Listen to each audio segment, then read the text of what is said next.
Before we dive into this story, don't forget to hit that like button and subscribe to the channel. Now, let's get into it. My name is Lacey, I'm 25, and apparently, I ruined the best thing I ever had. That's what people keep saying.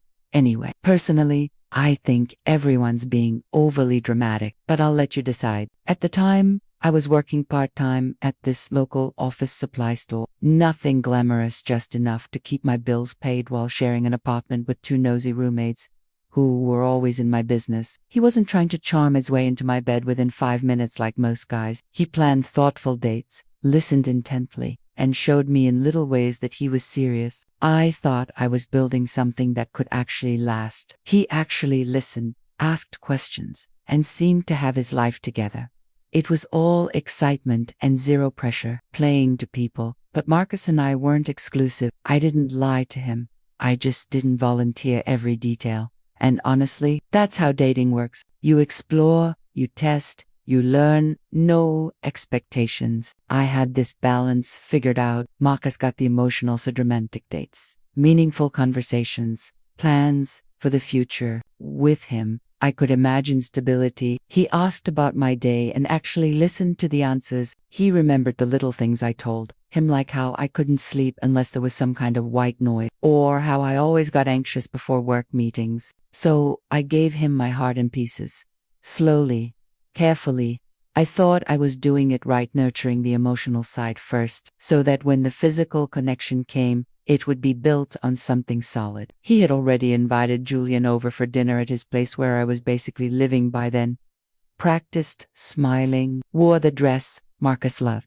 I was determined to control the narrative. I really did care about Marcus. That's why I was being careful. He smirked like he was in on a joke no one else understood. And when I reached out my hand and pretended we were meeting for the first time, he hit back with, "Actually, haven't we met before, Lacey?" He casually dropped references to the dating app, my apartment, and even the time frame, all while Marcus sat there, slowly connecting the dots. Or at least, that's what I told myself. I wasn't planning a life with Julian. I tried to turn it into a conversation about trust, about jealousy, about him being paranoid. I even accused him of setting me up. He was just a temporary thrill. While I built something deeper with someone else, Julian filled in the gaps: late night hookups, excitement, no strings. When Marcus got frustrated about our slow physical pace, I'd deflect. But the days passed, and instead of coming back, Marcus blocked me. Guys who used to flirt with me looked the other way. My name became a warning, a whispered story in our town. She was pretty, calm, all natural, exactly the opposite of me. She leaned into him, laughed at his jokes, touched his arm like he was the only man in the world, and he looked happy, healthier, more successful. Maybe Marcus wasn't the person I thought he was, or maybe he was, but he wasn't for me. He wanted someone who didn't challenge him, who made things easy and or maybe she'll learn what I did, that when things get complicated, he walks away instead of working through it. People stopped seeing me as a person and started treating me like a scandal. Everywhere, we had something real, right? He'd realized that my timing was bad, sure, but it wasn't betrayal. We weren't exclusive when it happened. Someone who sees all of me, the flaws, the history, the contradictions, and still believes I'm worth it. My roommates, who had once helped me lie, asked me to move out. They didn't want to be dragged into the drama. Julian had been talking at work, sharing our history, painting me like some manipulative seductress. And Marcus, he told everyone everything. Give heartfelt speeches about how special he was and how I was saving myself for something real. He'd always soften and apologize, and I'd feel even more in control. No emotional investment, and that worked for me. Marcus wanted to talk about being exclusive. I wasn't cheating. That's what I kept telling myself. But what I didn't expect was for that last time to come back to haunt me in the worst way. I panicked. I knew I was ready to commit to him, but I wasn't quite ready to close the door on Julian without a proper goodbye. So yes, I saw Julian one last time, the night before Marcus and I had the exclusivity talk. With Marcus, I was building a future. With Julian, I was indulging the present. I didn't see why I couldn't have both while figuring things out.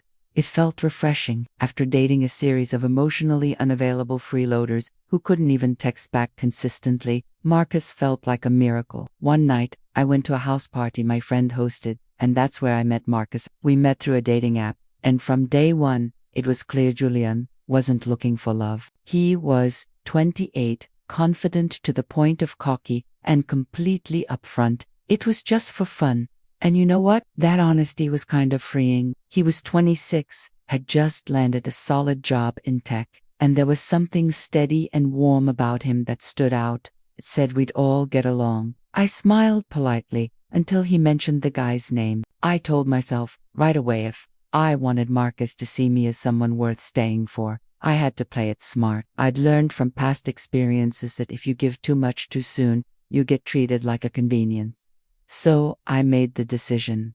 No rushing. We'd take it slow. When he tried to escalate things, I'd pull back, look him in the eye, and say something like, I want this to be real, not another shallow situation. Sure, it frustrated him sometimes, but I also saw how it made him try harder. At the same time, there was someone else. Before I even met Marcus, I'd been casually seeing another guy named Julian. With Julian, people say I was being manipulative for about a month, and the truth, eventually, technically, a few weeks into our now official relationship, Marcus kept talking about this new friend at work, said he really wanted me to meet him. Julian, I felt like I'd swallowed glass. I tried to play it cool, suggested we maybe wait before mixing social circles, but Marcus was excited, insistent even. I considered faking an illness or coming up with a last-minute emergency, but I knew that would just delay the inevitable, so I prepared, came up with backup stories, but the second Julian walked through the door, I knew it was over. Panic. Pure panic. I tried brushing it off, but Julian wasn't done. When Marcus finally asked me, point blank, if I'd been with Julian while we were dating, I cried. I deflected. Nothing worked. He just stared at me like he didn't recognize me anymore. That night, he asked me to leave. I fully expected him to come back a few days later. So I waited, posted cute pictures, went out with friends, tried to look like I was thriving.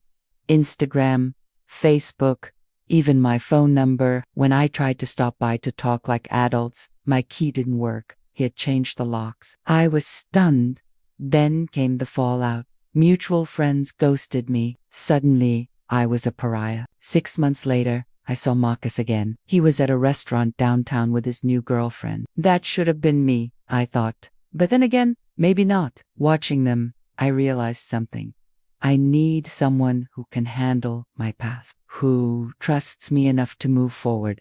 Marcus clearly wasn't that someone, and that girl he's with, maybe she'll make him happy. Either way, it's not my problem anymore. I know now what I deserve, and it's not someone who gives up the moment the past comes knocking.